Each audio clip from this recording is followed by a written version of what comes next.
Welcome to this special edition of the Yahowah blog. We are here in our library studio with both Leah and with Rich, and we're continuing. This will be episode. Well, this is also true, and that was Leah's voice there, and Wookie is here.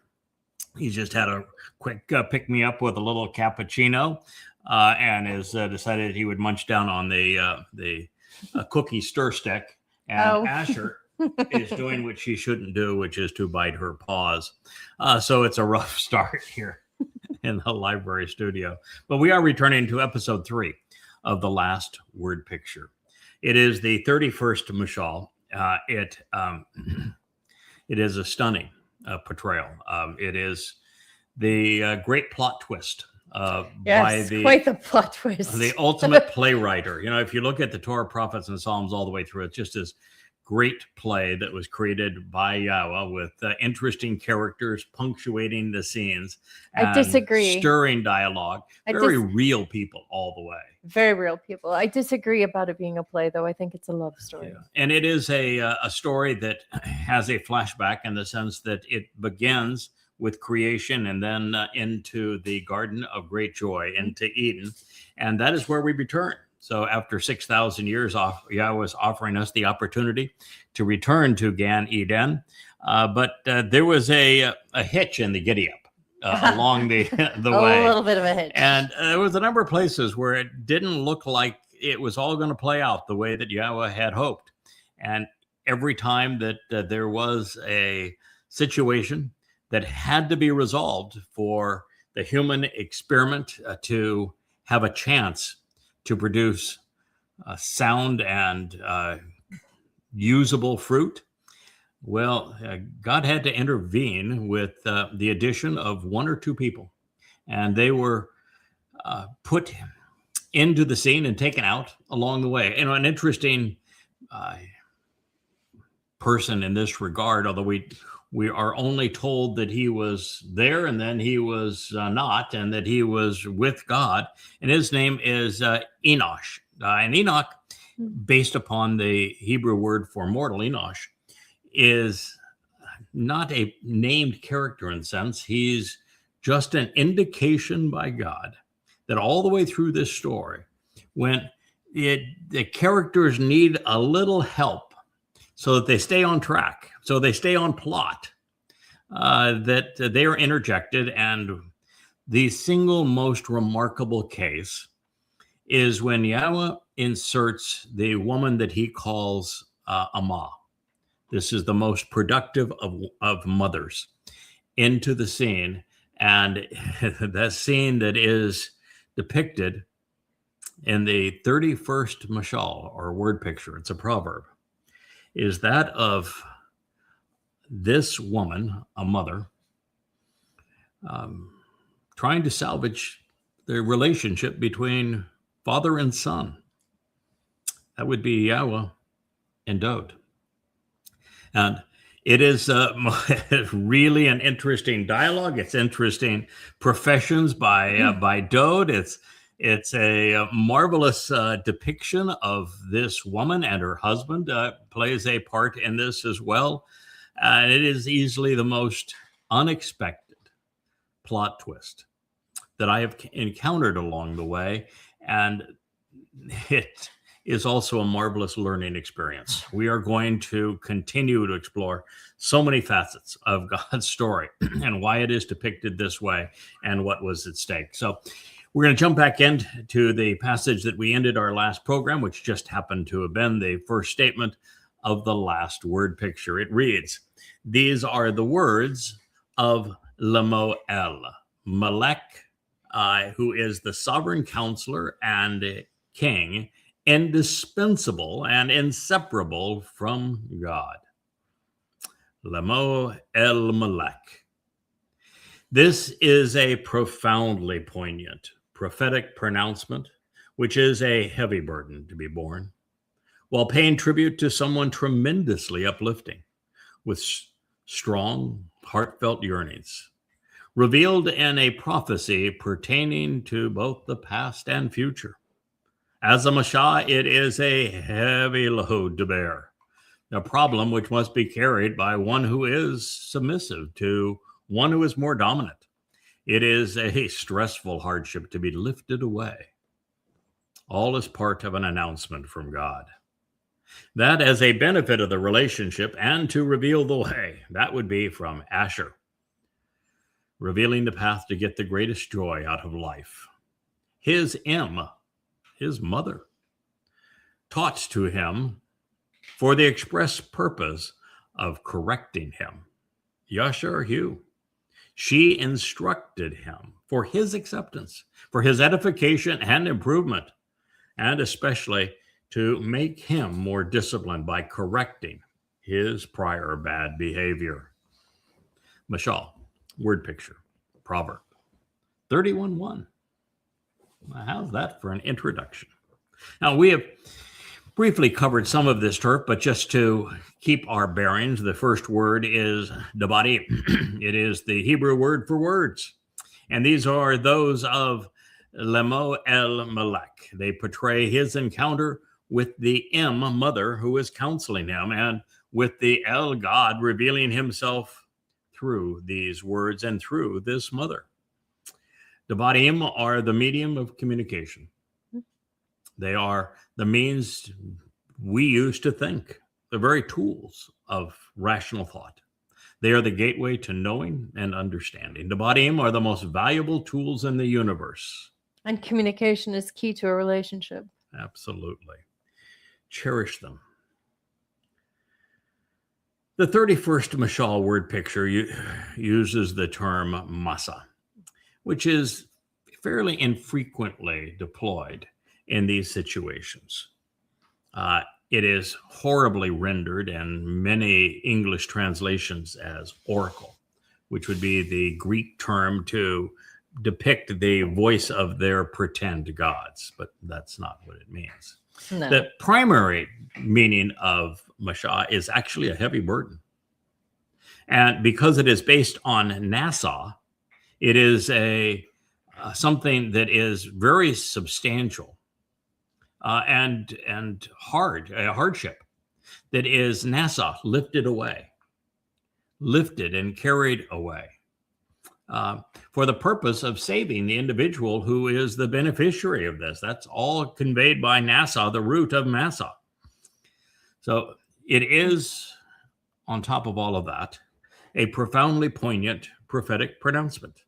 That is to say that Yahowah brought this heretofore unnamed mother, although we'll find many references, and we've already considered several of them, that identify her. And she has been brought in this moment in time to counsel her wayward son. Because once sobered by her advice, and he was having a problem with the king's lives and lyrics, would actually come to embody all that Massa represents. He had slathered himself with a heavy burden of guilt. And once resolved, he would carry the guilt of every covenant member away, depositing it in Sheol. That's what was at stake. So Dod is Massa. He's paying tribute here to an the mother Yahowah sent to Massa, lift the guilt of her adopted son that he had piled upon himself, and Massa carried away. And Massa is based, as I have shared, on Nasa, which is one of the most common verbs throughout the Torah and prophets, and it means to lift up, to carry away, and to save as a result.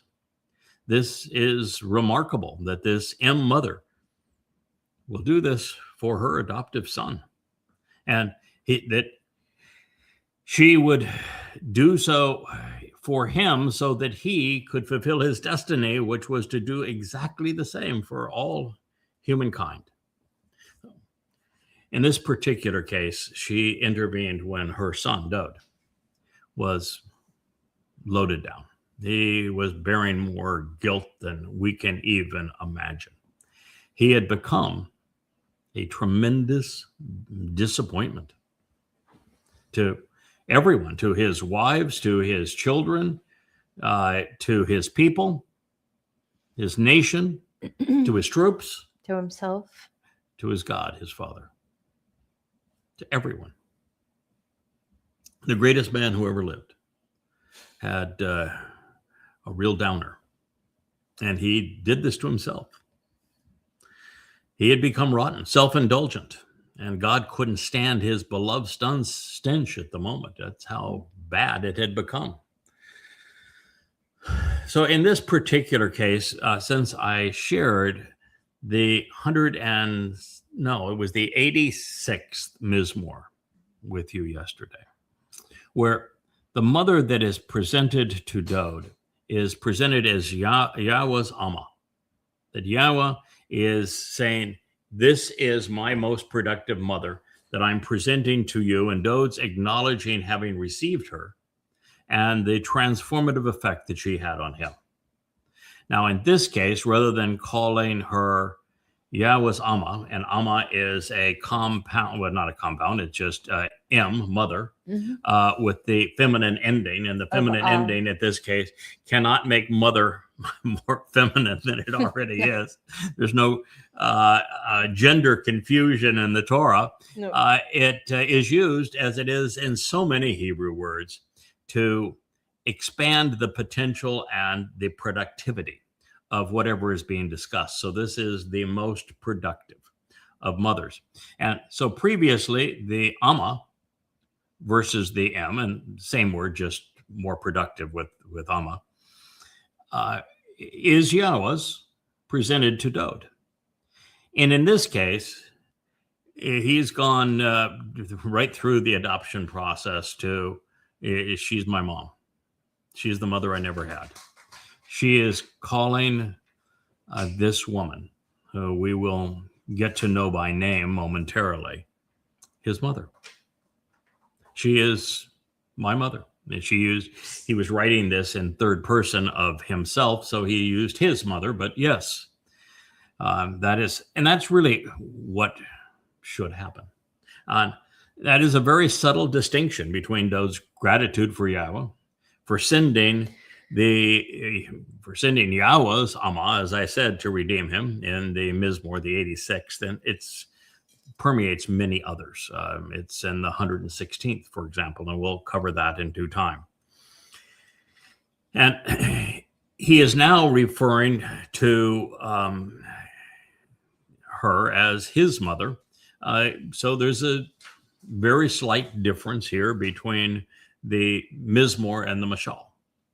And it's apparent that he knows that Yahowah sent her. Obvious, he calls it a miraculous situation. And that now he's just saying, I've accepted her. She's my mom. It's the mother I never knew I needed. And here's a king. He's at the time, he is somewhere between 56 years old and 70. He's a grown man. Yeah. Yeah. Grown men don't normally need their mothers. No. But this one did. And so the relationship is as it was always intended. Both parent and child realize that love by choice, adoption, is as real as love by birth. Funny, you would know a great deal about that. I would. Yes. Experience matters in such things. Moving to the third term comprising this opening statement, it is Asher.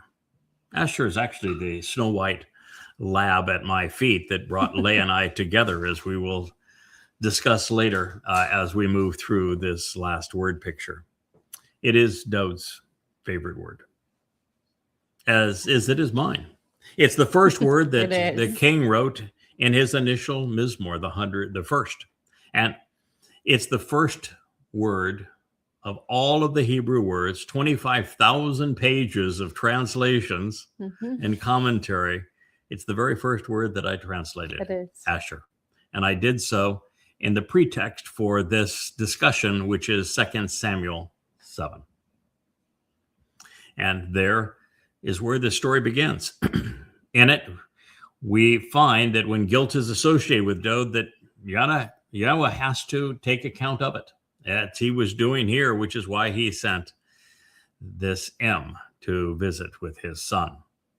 And Dode would, in fact, dispose of it when he earned Yahowah's trust again during the Moed of Matzah, when he carried his and ours into Sheol, so that there would be no more accounting of it.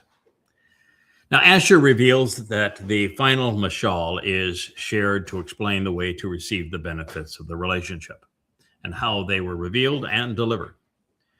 And as the plot twist that we have highlighted, and the one that I never saw coming, the heroine of this story is afforded the name Asher, blessed and beneficial, in recognition of all she has worked to achieve. It will actually end by her receiving the name Asher, and of Dode, our king. Sends a lot of great women that have done marvelous things, but she is the greatest of all. But as they say, there is more to the story. I mentioned when Leah showed up on my doorstep 10 years ago, her name was Lisa. Since we were falling in love and beginning a new life, she asked me to give her a new name, which of course I did, calling her Leah Wynn. Now, I recognize that that decision was inspired, even if I did it within seconds of the time of her request. And that is especially true after reading what follows.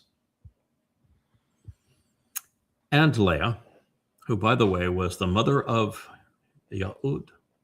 She's the mother of Jews. Mm-hmm. And Leah literally said, with unfolding implications over time, then Asher, blessed and beneficial, showing the way to the benefits of the relationship and revealing the means to enjoy life, am I. Asher am I. This is because a time will come when daughters will be guided to an upright life by me, and women will be encouraged and they will be blessed, benefiting and happy because of me. It's quite a statement, Miss Leah. So she pronounced that which pertained to his name, this name, as Asher. So it's a pretty amazing confession. When at the end of this word picture, the woman who is absolutely and unequivocally Leah, way back in another time, says that she is Asher. She is announcing that Leah is the person that this final word picture, the final and last mashal, was written. She is, as Dode, our king, paints her. She is Asher. She is blessed. She is beneficial. And it is one of many affirmations. Out of curiosity, I thought it might be interesting to see what else we might deduce from the name Leah. It is misconstrued in most lexicons as tired and weary, but that's not the meaning of Leah at all. With the opening lamed, it speaks of a woman tending the flock, a shepherdess. I recall that was what you did as well. And Dominica, yes. Mm-hmm. This seems appropriate because my Leah, like her namesake, was a shepherdess tending a large flock of sheep before I met her. The most relevant term underlying the realization that Leah is the Amah, productive mother, is actually Ahab, because it's the conclusion of the name. And Ahab is love, which is where Leah ends. Therefore, if I may interpret the Hebrew pictographic letters, Leah is shepherding the flock by standing beside and loving her bull, because the letters are a shepherd's staff, a bull's head, shepherding sheep, standing by her bull, and the final letter is the hay, with the woman standing up, reaching up, pointing up to God. Now, if that were not enough to, of course, garner our undivided attention, the opening verb in the final word picture is yashar. It reveals that Lamo El Melech, his mother, provided instructions for the express purpose of correcting her adopted son. There's not many people that tell the king, or any king, I'm sorry, you become a lush. You're a drunkard. You're way too into the girls and for all the wrong reasons. And you've already made a mess of things. And you need to get your act together and sober up, because I don't think you know who you are. And that's how she began with him. I also began that with you. Who are you? Yeah. I kind of start conversations that way. Yeah. Who do you think Who are you you? are? Who do you think you are? That's Who how are we you? began our conversation. She was a little more. Tell me who you are. Yes. Yes. Do you know who you are? With Dode. So by using this yashar, she is expressly correcting her son. She is yashar. She's disciplining him. Her stated goal was for the king to yashar, improve his behavior and his attitude, to yashar, show some restraint as a result of her Reel it in, admonition. bub. Reel it in, bub. Yeah, reel it in. She was real. He needed to hear it. The M would be parental discipline, and he needed it, especially now. Otherwise, all would be lost. Dode would have to accept that he had been horribly wrong, that he had erred many times over, and that it was time for him to grow up, to mature as a man, and to learn from his mistakes. And that was fine. God's not looking for perfect. He doesn't even mind if we really blow it big time. So long as we get up, dust ourselves off, admit that we have been wrong, correct the record, and grow from the experience, and show that we, in fact, can be trusted going forward. I think that Dode, like a lot of men,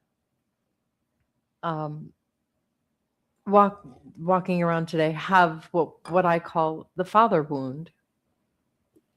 Neglectful. He didn't even know where his son was. Out tending sheep somewhere. Yes.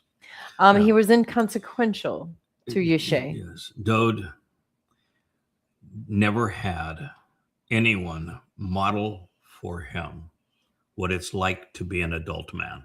No. I think there are a lot of men that lack that leadership. I think particularly with all of the sperm donors that exist today, where men get women pregnant and then Walk away. are just too wretched to even be part of their lives going forward, and too abusive that they're either walk away or they're shoot away. And that they just don't know what it's like to have a proper role model in their lives. And Dode lacked on both ends, mother and father. And he was sent to people who, forward in time, were not familiar with either as well, and overcame it. My father was abusive. My mother was useless. Your father was useless, and your mother was abusive. So part of our growth was overcoming those challenges. In fact, I would say that I'm hugely better off today because my father was abusive and my mother was neglective, because my character was forged in that fire. I had to come up with a way to survive it. And so did you. Absolutely. I don't think I would be as intelligent today if I didn't know that my mother's thinking was completely unsound. Yeah. Or confident. That overcoming challenges is how we develop our character. So with this introduction, Dode is neither leader at the moment nor teacher.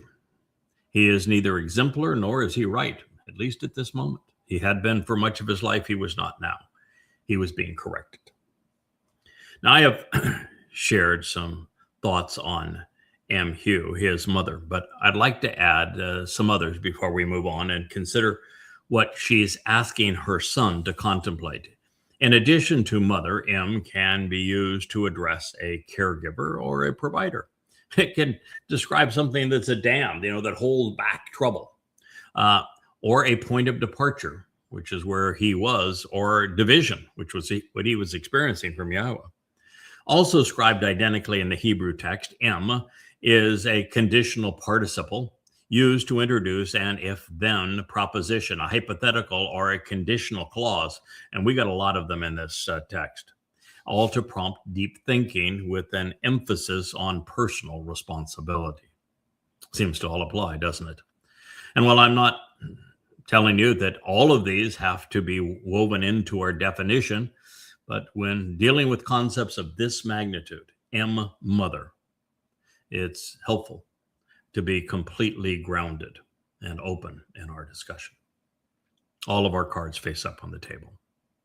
Now, in this regard, I'd like to share something that would be exceptionally reassuring for Dode, a man who never knew the love or experienced the counsel of a human mother or father.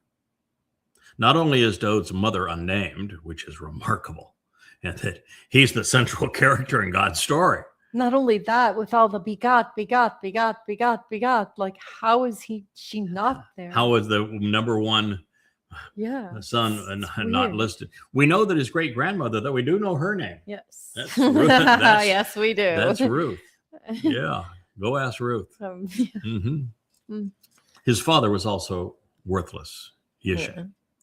Yishai, Jesse says, and does nothing in support of Dode. And that's why he is replaced by the choder, as I shared in our episode yesterday. The choder doesn't come from the root of Jesse. He replaces Jesse. Therefore, the husband of the M in this story is Dode's adoptive father. What a responsibility. You're mentoring the king of the universe. I mean, that's a pretty serious role. I mean, we want to do that well. Yeah, but we have an open book test. It's not difficult. It's not rocket science. Well,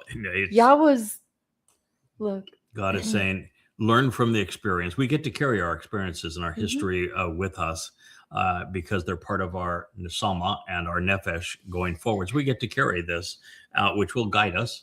But of course, the primary guidance for all of this will be written inside of us. And we've been studying it for years, Yahowah's Torah, which makes a significant appearance in this mashal as well. So there are numerous places in the Psalms and in the writings when Dode, speaking to his heavenly father, refers to his mother as Amah, which would be most productive of mothers. I shared one of these from the, I think it's the 86th Mizmor. Yeah. I think I have 87 here. I think that's wrong. It's 86 Mizmor.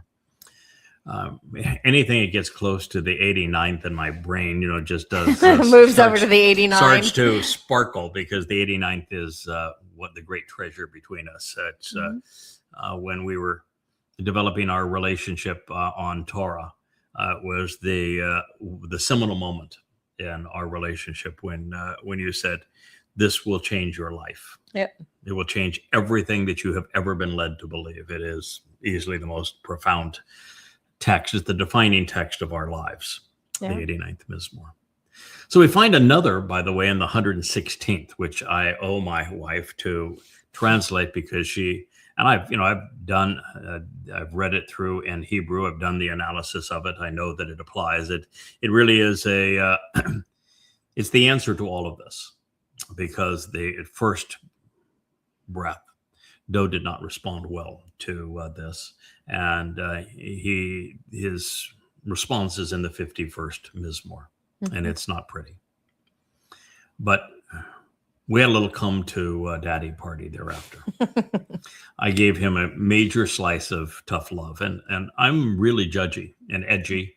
And, you're much more edgier than I am. I have no respect for authority, none. Neither do I. And I recognize that what you said to him was brilliant, and it should have all resonated. And ultimately, I explained to him his situation using your words, but I added an emphasis here and there on things and gave our king a real talking to. It was probably the sternest, even sterner than this topic. We always laugh. I think I'm reasonably chill and just, I very seldom raise my voice, and I don't use curse words, and no. And I'm pretty reasonable as I'm talking to people.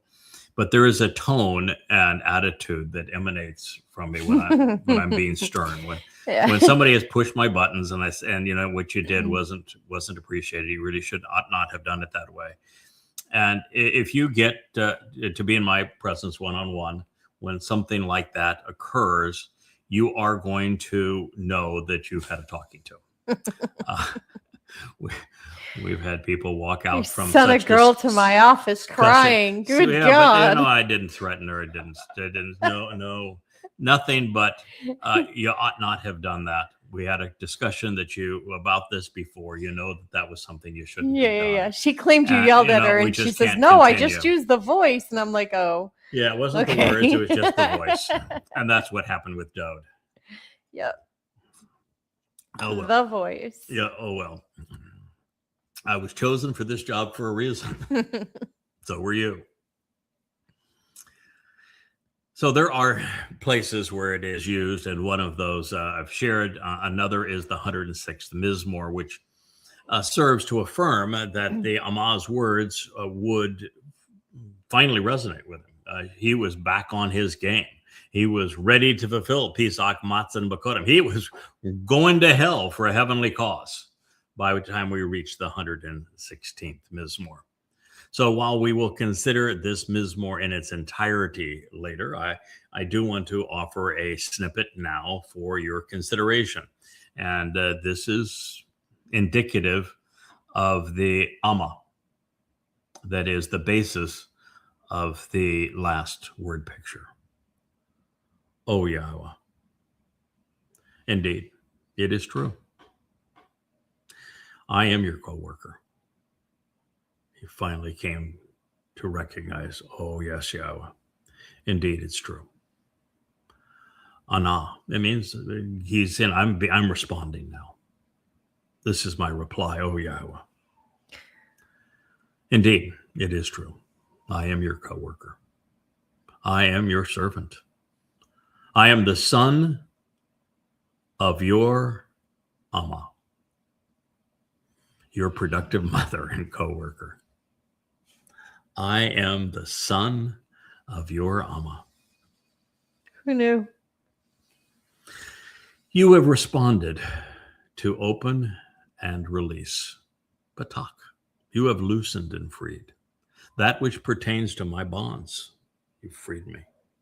From the punishment through disciplined instruction. You've taken away my shackles, my fetters, the chains representing the correction and stern rebuke that I would have deserved. Wow. Mizmor, Psalm 116:16. So when I say that the 51st, he's still wallowing in self-pity, can't even say Yahweh's name, and here in the 116th, he is all over it, baby. Oh, Yahweh, I really am your coworker. I'm here as your servant. And this is because you sent your Amah, your most productive of women. And as a result of her correction, my incarceration is no more. I will not face this penalty. Wow. So hopefully the picture is becoming clear at this point. Surely you noted that on both occasions, the Amah, motherly coworker, is described as Yahweh's. It's someone that Yahweh brought to Dode. She is offered to God's beloved son to release him from the penalty that would, otherwise be his. He earned it. And here she is shown having done this through a stern rebuke of her child. As we move through the last mashal and ponder its implications, and as the explanations are presented throughout the Mizmor, it is my conclusion, one that will become absolutely irrefutable, undeniable, rationally, that Leah, as Yada's wife, is responsible for restoring Dode's relationship with Yahowah, so as to enable the most marvelous of collaborations ever between all three men, Yahowah, Dode, and Yada. And I don't mean to call Yahowah a man, but between all three individuals. How about that? There you go. That's better. Yahowah, Dode, and Yada, all on behalf of her people. That is how she became the most productive of mothers. That is how she became the one to bear the name Ashar. So as a reminder, Leah and I have a history in this regard. We met online. Yep. 18 years ago. You say we met online, and people really go to Tinder or Match or eHarmony, but no, we met because you asked Yahowah to explain to you who he was, because you couldn't find him in English translations. You couldn't find him in rabbis. You couldn't find him no matter where you looked. I thought I turned over every rock. Yeah. And you finally gave up and talked directly to him and say, I know that you are God, and I don't think you know me, but I want to know you. And his response, clear as words allow, was, then go ask Ruth. Yeah. So I was shown that in a dream. And based upon what Ruth had to say, you found me. Yeah. So we met online intellectually over Torah 18 years ago. 18 is really important to all of this, because she was searching to better understand her role, if she had one, in Yahweh's plan. And it was God who told her to go ask Ruth. Mm-hmm. She did. And this is what she read. Then he would be her future husband, a man named Boaz, which means with power and strength. Then he asked with ongoing implications, who are you? Who are you? She answered, I am Ruth. Meaning longing and striving to shepherd the flock, to tend and feed the sheep. It's from Ruth and Ruah. Your Amah, your productive mother. Excuse me? Yeah. She's... it's mind-blowing. She's just meeting this man who doesn't even know who she is. He's saying, I am your Amah, your productive mother. I'm Ruth. Yeah. Then he asked with ongoing implications, who are you? She answered, I'm Ruth, your productive mother, your Amah. So spread out, stretch out the hem of your garment as if wings over your Amah, your maternal coworker, who is branded and marked to deliver the Gaal, the kinsman redeemer, saving you.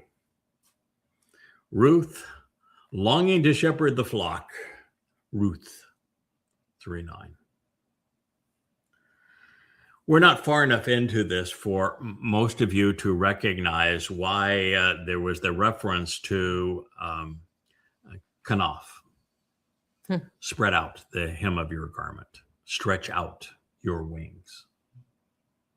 But the metaphor of a seamstress making the apparel for evermore, for Dode, his bride, future bride, for the remnant of Yisrael, for her husband, for herself, for the grand weddings that will take place on Yom Kippurim, for the attendees who will benefit from the teruah sacrifice of her husband, for all of those who are the entrance into Gan Eden. There will be a score. That's a whole lot of linen. There is, and it's linen and wool. It's not just linen, it's the reference is fine linen. Mm-hmm. For every 1 inch of fine linen on a loom, that's 12,000 scuttles back and forth.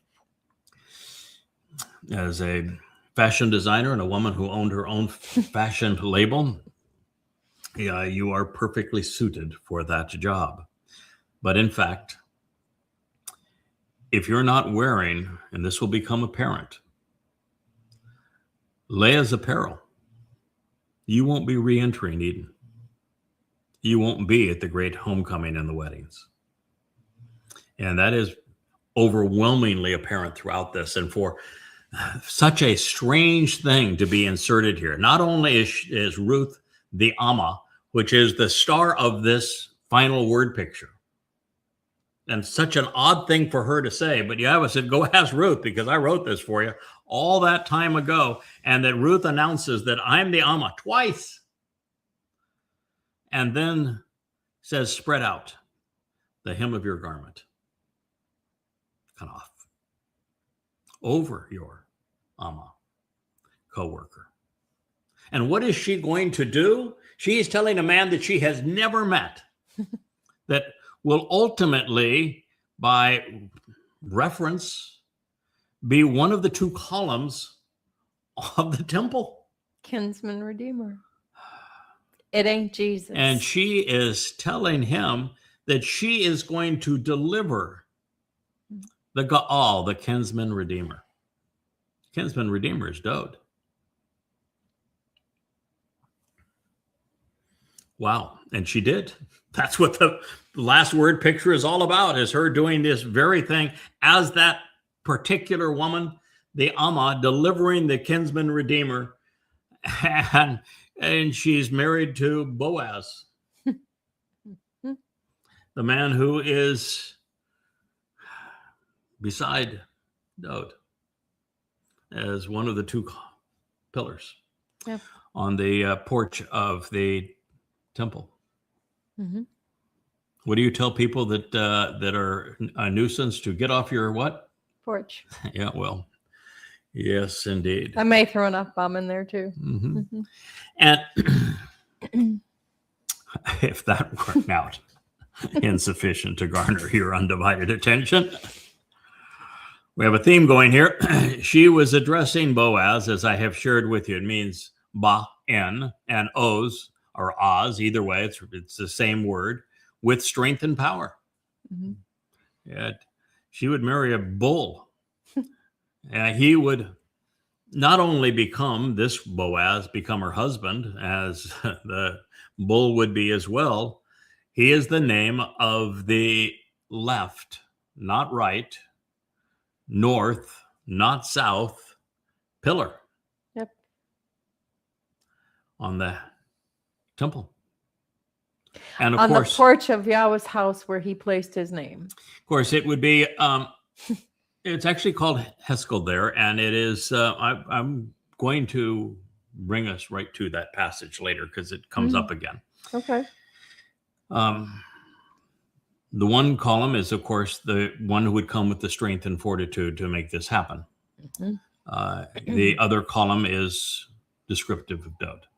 Yes. The one that is on the right hand is Dode. It is the one closest to the city of Dode. The one that's on the left is Boaz. Mhm. And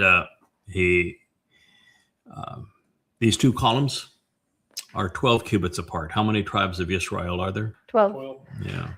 And it is, both columns are 18 cubits high. How Yes. long had we known each other at the time that this revelation was given to us? 18 years. 18 years. And the word cubit? Is the same as M. Amah. Mhm. Yeah, Amah, as in the most productive of mother, Mhm. and cubit, Are the same. exact same word in Hebrew. So she is the measure of all mothers. Mm. So No Yahowah, pressure there. Yahowah was clearly having fun with my wife. For a purpose, of course, even if it were one that she would not fully appreciate For 18 years. for another 18 years. But I recall her with this little piece of paper. One sparkling morning, she says, "I'm going to make this worth your while." And she did. And she says, "Here's your piece of paper. Yeah. This is your receipt. Yeah. Go translate this." Yep. And it was the last word picture, the Mashal 31. And I was suitably inspired. Actually, I handed it to him the night before, and that I read on to the rest of it. I was chasing down one specific word. Was very interested in this one word, and I actually thought about going and stealing it back. You did. And sweeping it under the carpet, but I you tried to didn't. do. Yes. I recall. Yeah. Upon reading Yahowah's answer from Ruth, Lisa, now Leah, began searching to see if anyone had spoken of this remarkable woman in association with God and our redemption. Because Amah is never translated as most productive mother, the measure of mothers. Never. No, it's a slave woman or maid servant. Yeah, maid servant. So, Female slave. I am your maid servant. So she wanted to know. Well, obviously, she was bragging about it. She was going to deliver the kinsman redeemer. She was boasting. So who was this good woman? Well, that brought her to me, because I was the first to realize that while Yahowah consistently portrays himself as our father, always in the masculine singular, his Ruach spirit and his Nefesh soul are feminine. The Isha fire that he encourages us to approach during the Moedim, well, feminine as well, as is his Torah guidance. Also, so is the Bereth, which is the crown jewel of the Torah. And so from all of this, I had extrapolated that there must be a maternal aspect of Yahowah's nature involved in our redemption, and it made him, from my view, more complete. It didn't make him father and mother. It just made God's whole persona more complete. Why Yahowah ends with the ending.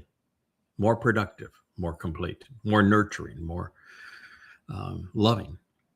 And I extrapolated this to the idea of the Ruach Kodesh, the set-apart spirit, making a garment of light, which I will speak of extensively as we move through this last word picture, to adorn the covenant's children during the Moedim, much like a loving mother would adorn a beloved child.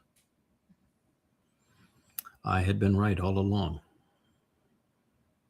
I just had the wrong seamstress. The perception of a beloved seamstress is borne out throughout the Mashal, Proverbs 31, and to an overwhelming extent. I mean, it is the primary theme all the way through. And this, of course, was music to my ears, because it affirmed that I had been right. The mother addressing Dod throughout the 31st Mashal is shown designing and making the apparel, not only to properly adorn herself and her son, as well as all of their children. It's the apparel for the chog. The chog. Pesach, Matzah, Bakurim, Shabua, Teruah, Kippurim, and Sukkah. If you're going to be at the party, you're going to need to arrive wearing one of Leah's creations. Also, throughout the Mashal word picture, there are copious references to a mother's insight and compassion and their relevance pursuant to our redemption. Therefore, by being the first to acknowledge and then openly discuss these things, the woman God says will be revered beyond all others, became my wife. And that perspective is helpful because it sets up her credentials as the mother who became the wife of Yada, as we're going to read as we make our way through this, as a result of the meeting that Yahowah had arranged to lovingly discipline his beloved son, our king. Now, I explained how that's possible because you did not go back in time. You were inserted in time. I have been along the way as well. Yahowah did not want to manipulate the overall human experience because then it would be a fraud, a farce. But there are times where he had to guide the outcome to keep it from imploding, from going so far from off running track off that the it rails. was a train wreck. Yes. And this was one of those moments. Mm-hmm. If Leah, followed by the 1-2 punch of husband and wife, didn't get Dod's attention, there would be no fulfillment of the Moedim. And without the Moedim being fulfilled, there is no way to extend the human experience. And there is no reentry into Eden. There's no survival for the human race. It's all over. So beyond the recognition of I've also gone on to become a student of what Yahowah is actually conveying when he expands the potential power of words like mother, as Amah, productive mother. Adam, man becoming Adamah, productive individual. Par, bull, developing as para, fruitful and productive. This is also true with Etz, tree, growing substantially in its expressiveness and productivity when it is presented as Etzah, the counsel on the entire story and related to the Choder, where every metaphor is of a tree. Now, appreciating these insights, I realize that neither men nor God become transsexual when portrayed by their nefesh or ruach, even though those terms are feminine. Mm-hmm. By contributing the feminine to the masculine, as is in the case with male chromosomes, XY, the result is to blend the best of both, adding the emotional to the rational, the passion to the conviction. This takes the result to a more complete and capable, more productive state, as is the case with Yahowah and his Adamah Parah, the productive man and bull that fulfills Teruah, so that we can have the weddings on Kippurim and usher the family back in properly festooned on Sukkah.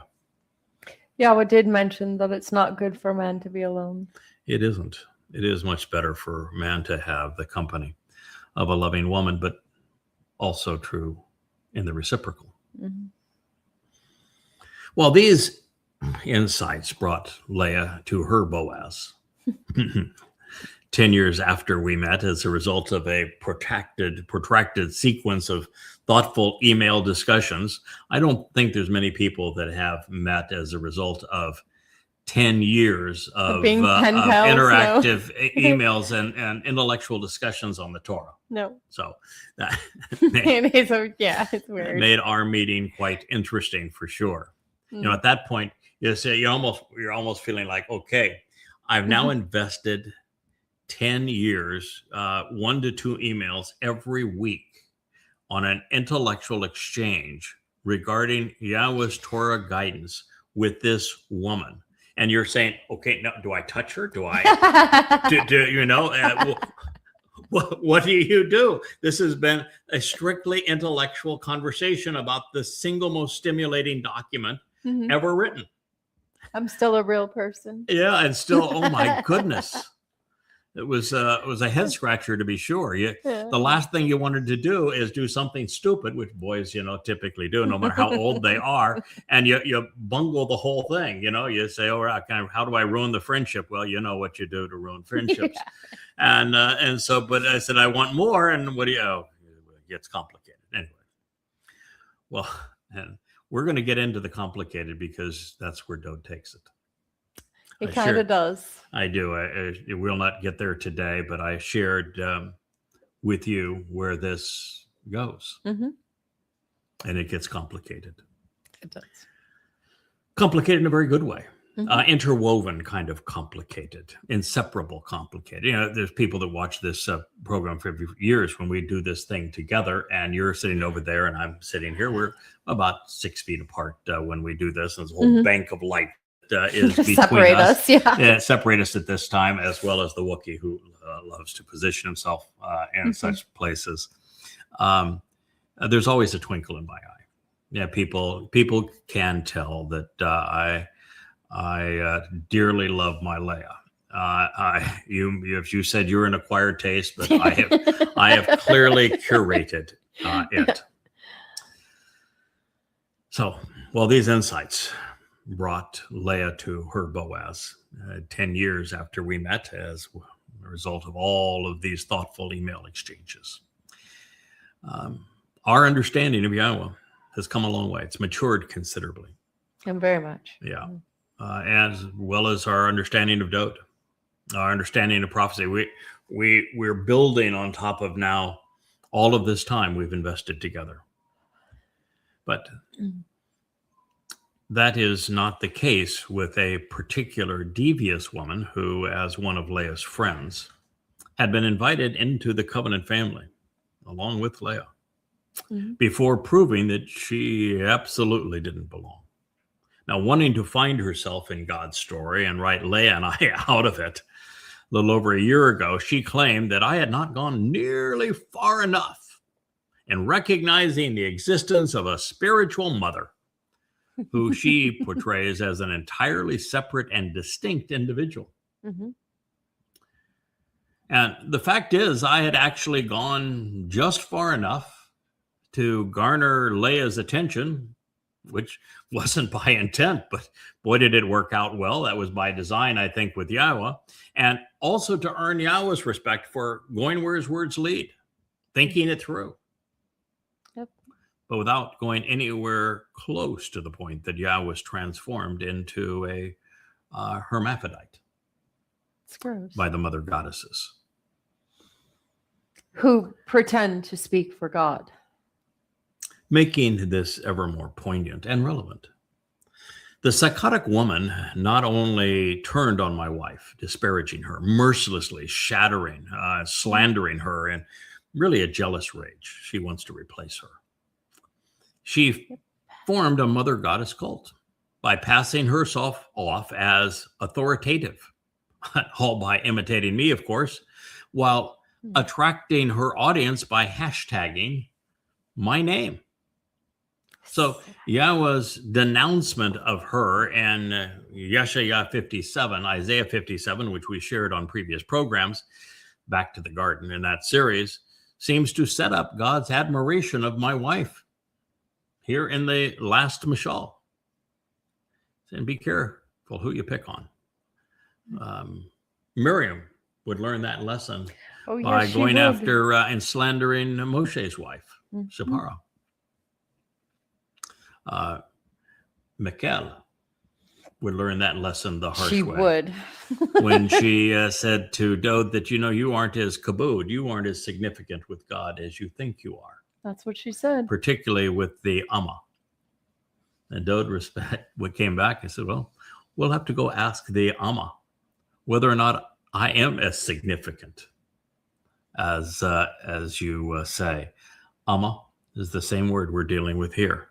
Yep. And you and I see Dode as the most kabod, powerful, significant He is significant. of men. We admire him. In fact, we admire him, I think, more for overcoming some bad judgment. Mhm. That's how you prove that you can be trusted. More than all of this, with this proverb speaking for mom, the mother goddess cult is further condemned, quite frankly. You see, they have falsified all manner of nonsensical claims to conceive their mother god out of And their passages that don't ever mention an M or a ruach. Here's the truth. I mothered that girl for years, Yeah, and she tried to destroy me. yeah. So here in the 31st mashal, the final word picture, after they claimed that they found their mother god in the 8th proverb, and it doesn't mention M anywhere in it or ruach for spirit anywhere in it. They just completely bungled it. Here now, Here's your mother. The voice that is of this entire mashal is mom, Mhm. M. She does have a speaking role after all. So what they couldn't find one in the text that they misused to promote their mother goddess, but now when M is presented as the speaker, as the star in this entire final word picture, she eviscerates those that claim to speak for her. This M mother not only redeems the king that the goddesses are wont to demean, Yeah. she is the wife of the man they slander to justify speaking over me. In the end, this M mother, Yahowah's Amah, is the standard of measure of the greatest of women. And I'll tell you something. The women in that cult don't measure up. I would say, how is that for serving up some serious crow? It is. When identifying the author of this word picture and the remarkable woman serving as Dode's surrogate mother, we are reminded that the recounting of this is correctional narrative. This where she is trying to correct Dode's behavior and reestablish his relationship with Yahowah. It was actually written by Lamo el-Melech. He is the sovereign counselor and the king who is inseparable from God. He is absolutely and unequivocally Dode, the only king that Yahowah declares is Elyon. Yep. The very hand of Almighty God, his beloved son. Dode's the one. He's the one. Now, well, that's assuredly correct.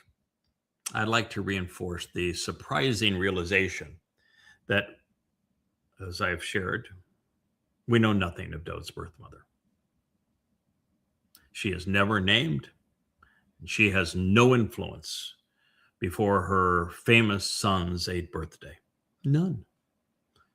And prior to this age, we only carry the most vivid memories of our childhood into our adult lives. So a conversation with a mom prior to 8, you essentially have no chance of remembering. Now, this means that it is likely Dode recalled nothing of her. Now, this may be intended to say that the birth mother of the Son of God is unidentifiable and without standing because God didn't want her venerated as the mother of God, as is the case with many pagan religions, including Christianity. Yeah. Therefore, Dode is presented alone, tending sheep in Bethlehem, estranged from his natural family. And as a result, there is no way that his birth mother could have inspired the adult nature of the conversation which follows, especially since it speaks of alcohol abuse and of forfeiting one's calling in life over the lustful pursuit of women. Especially relevant. The impetus for the following intervention wouldn't even arise until the 8-year-old turned 56, making the birth mother scenario absurdly improbable. Beyond all of this, the resulting prophetic narrative regarding this extraordinary episode wouldn't be deciphered for another 3,050 years. Also relevant, it isn't possible to ascribe the voice of this mother to God. She's being delivered by God, but she is not God, because her message is quite graphic, tangible, real. She's a seamstress.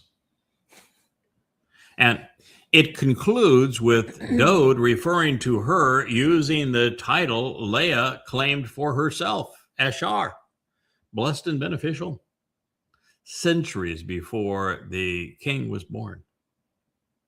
And she has a husband. Baal is used not once, not twice, but 3 times in this text.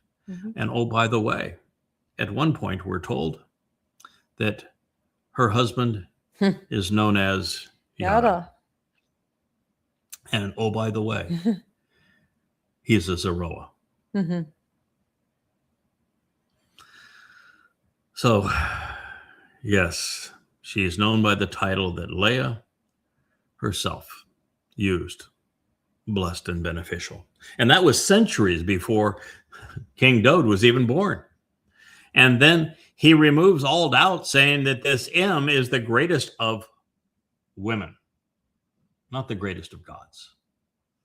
She is the greatest of women, is how this concludes. Therefore, while the mother dressing down and then dressing up, the king is God sent, she is entirely human, although from another place and time.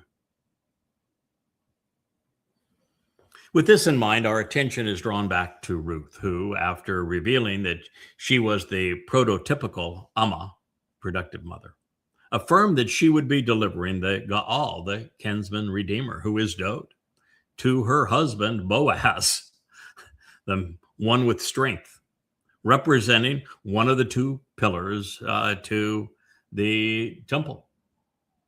And as we have already discovered, there are numerous other places in the Mizmor and the writings where Dode, speaking to Yahowah, says that God's Amah, maternal servant, most productive of mothers, actually intervened in this way to save him from himself. Well, that's a lot to unpack, to process. Of course, we've just begun. We're in the first statement. And as we proceed, it ramps up. I mean, each statement is like, holy mackerel. Did he just say that? I don't think holy mackerel is probably a term. But, we're good. But it's Irish upbringing. What am I supposed to do? You just say, wow. That's a lot to process. Each statement elevates the discourse. And it finally ends on such a high note, you just go, how did we miss this? It's easy to see why this is the final word picture. There was no way to top it. Well, we have thought about all of this. Let's go to the second statement. And as we do, I want you to be aware that there are no verbs. No verbs, just interrogatories posing questions and what follows. More relevant still, Miss, who are you? The mother didn't use the common word for son, which is ben. She used bar. Yep, she did. Which is almost majestic in its implications. none of which anybody else would have known about Dode other than two people who had spent the last 18 years of their life completely obsessed with Getting the to Torah. know Dode. Yes. Yeah. So all of that will become evident in a moment. Now, there are 6 questions posed by Ma. They are who, what, where, why, when, and how. Therefore, since the question was asked 3 times, I just picked 2 of the 6 for each occasion.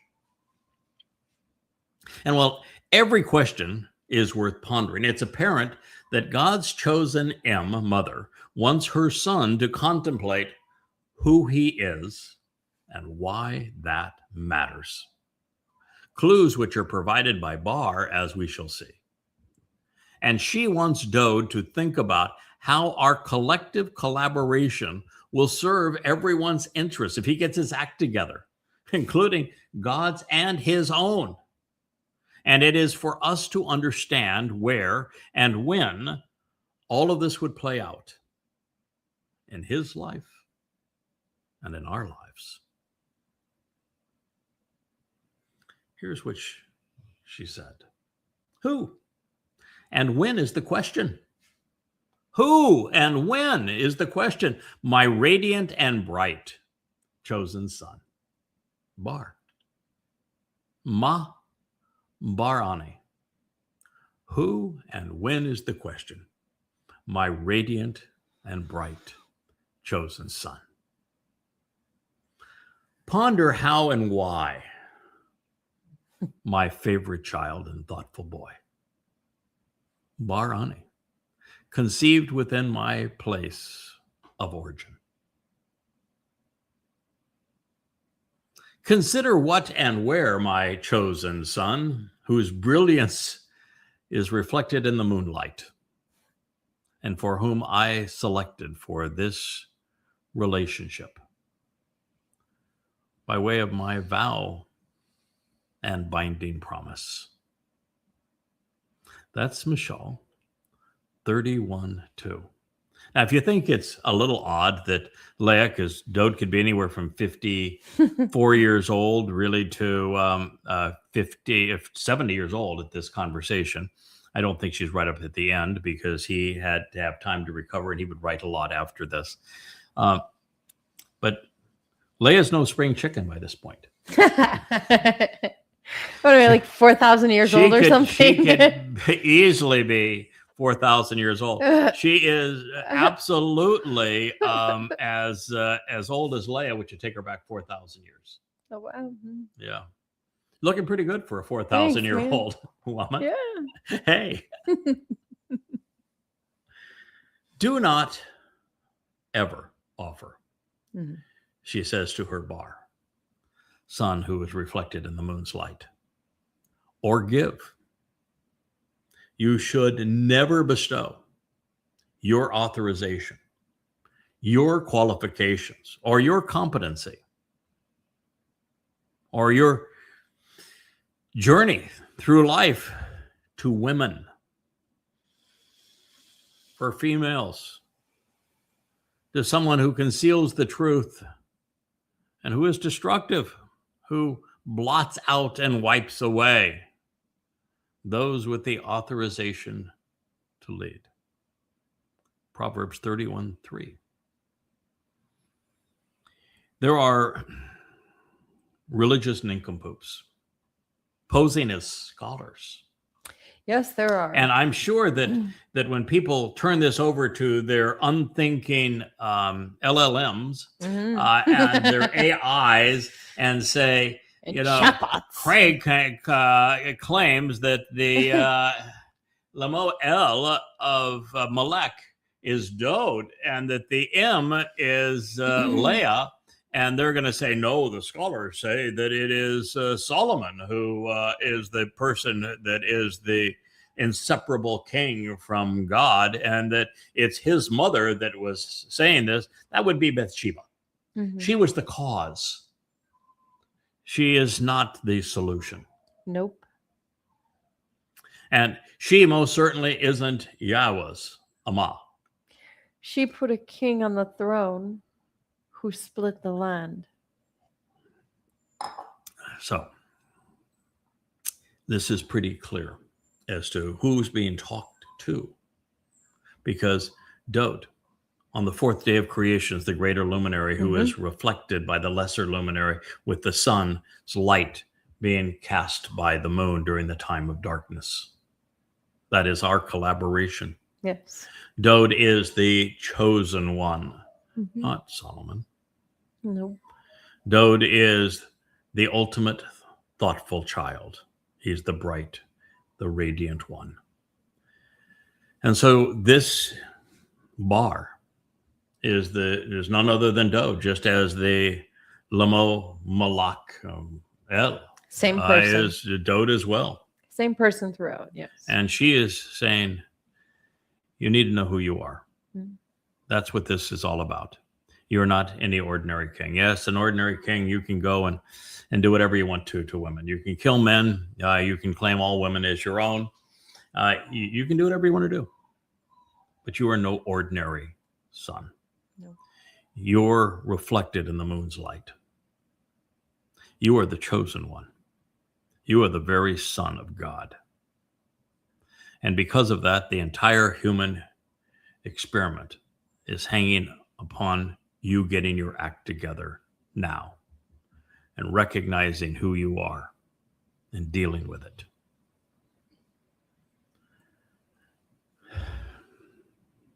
Don't give your qualifications, your competency, your uniqueness in relationship to God, to women. For what? Your path through life that is the single most important in all of the human experience, and you're going to give it to someone who conceals the truth and who is destructive? Read Bathsheba. Mm-hmm. She was fully complicit in all of this. Of course she was. Don't forfeit your authorization to lead. So following the realization that this is a profoundly poignant pronouncement, whereby King Dode is being admonished and corrected for his and our edification, I have decided to combine the follow-on statements in the third verse because I think that they are related to the statements we find in the second. And it is only when Dode and we come to realize who he is and how we will work collaboratively throughout time that we are properly positioned to understand the consequence of him giving it all up over lust. By using bar, we should see echoes of the fourth day of creation, with the lesser luminary reflecting the greater luminary's light as a sign of the Moedim. This is further reinforced in the 89th and 104th Mizmor, both of which speak of the sun and the moon. He is bar, radiant and bright, such that bar, his brilliance is reflected in the moonlight. Bar affirms that Dode is the chosen one. He is Yahweh's favorite. He is the one through whom the covenant relationship was established. All themes which are reinforced throughout the 89th Mizmor. And by using bar, we see Dode reestablishing the innocence he lost as a result of Bathsheba, daughter of the promise, which was resolved, of course, when he fulfilled Chag Matzah. We know Dode to be bar, thoughtful too. The M is addressing the most relevant of sons, the very Son of God. Therefore, Dode is being asked to contemplate his unique standing with God, not just as Lamuel, man inseparable from God, but as Yahweh's firstborn son, the greater luminary and the very tree of lives, the chosen one, God's coworker. He needs to ponder the implications of what he has forfeited by sidelining himself during the final 14 years of his first of three lives, to become all he had been acclaimed to be, he must reestablish the trust that he has shattered. Yeah. That's what you recognized. That's why you were inserted. Fulfilling Chag Matzah requires reciprocity. Yes, Dodes must trust Yahowah to orchestrate all of it and protect him through it. But God needs to know that he can rely on his son to see it through. Moreover, it's no longer just our guilt which must be resolved, but the considerable shame that Dode incurred, which resulted from, well, him killing a very good man to steal his wife. Yep. As boldly as words allow, throughout this stunning narrative, we must all look ourselves in the mirror too and derive a sober assessment of our ledger in life. We each have our vices and we all stumble. We have been wrong and we have fallen. Dode did so more precipitously and conspicuously than the rest of us. Therefore, the final word picture reveals that Yahowah is seeking the company and collaboration of men and women who prove that they can recover after stumbling. It's not perfection that God wants, but instead conviction and character that can only be developed when we falter and then succeed. On the other hand, Success is nothing more than a series of failures. yes, it's not giving up Yep. after you have failed. Persistence. That's what God wants most from us, Mm-hmm. not to give up, to see it through. Yeah. And there have been so few along the way that that's a miracle in and of itself and a cause for celebration. Now, on the other side of this same token, no one has ever accomplished more than this one solitary soul. At a time that they were being torn apart over political allegiances and being crushed by ruthless Philistines, Dode united and protected Israel.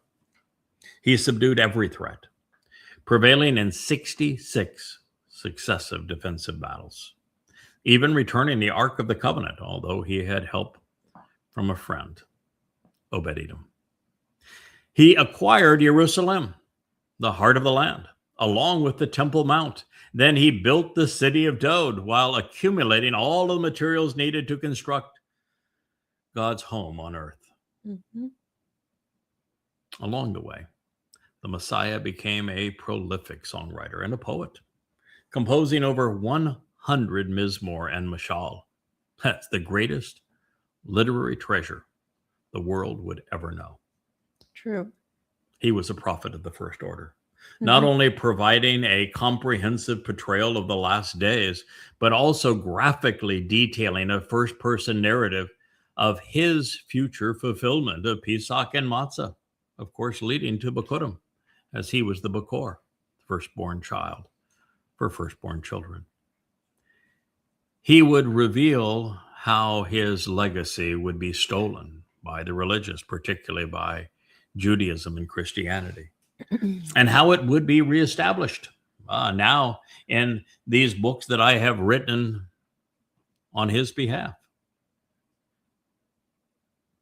He knew that he was being positioned to live three lives: one tumultuous and legendary, a second courageous and heroic, and a third as if he will be God himself among us.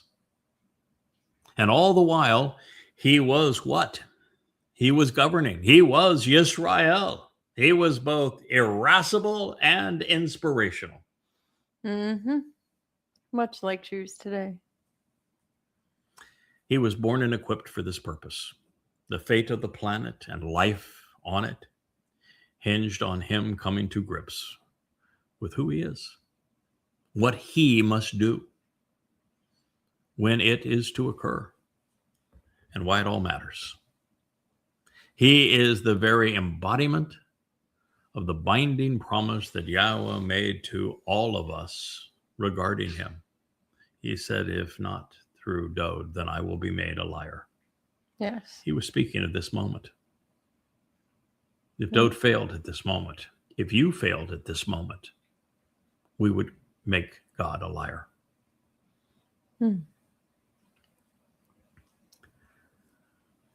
So rather than press forward into the fourth statement of this marvelous, exceptional word picture, we are now an hour and a half into our presentation.